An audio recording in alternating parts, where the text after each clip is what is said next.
All right, so this is going to be another representing functions as a power series, only this time we have a little bit of a trickier function that we're looking at here with the x cubed over x plus 2, and this is going to be centered at x equals 0, so that makes the math a little bit easier.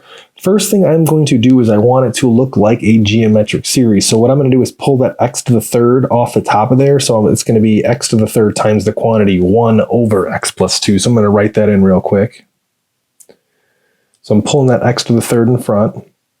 Then I'm multiplying it by 1 over x plus 2. Now I want that 1 over x plus 2 to look like that geometric series where it's a over 1 minus r. So I need to have that 1 at the bottom. So what I'm going to do is factor out a 2 at the bottom so then that 1 shows up. So I'm going to do that real quick. So x to the third over 2. Okay, now it's going to be multiplied by 1 over. Now since I factored out a 2 on the bottom, I can have that 1 in front. And then it's going to be minus negative x over 2. So right now, the red step and the orange step are still equivalent to that black step, that original function that we have. So nothing's actually changed, it's just a little bit of algebraic manipulation, but overall the function is still equal to the same thing. But now we can actually use our geometric series to represent this function as a power series. So that's what we're going to do next. Now your r is basically that negative x over 2. So now I'm going to use that with my geometric series to start writing down what f of x would be represented as with the power series. So it's the sum from n equals 0 to infinity. And I'm going to write that x cubed over 2 in first.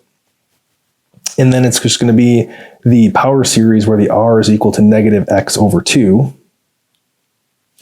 to the nth power. So what I like to do is I like to pull out that negative 1 to the n power just to show that it's an alternating series, but I just like that to be more explicitly out there. So I'm going to factor that out real quick.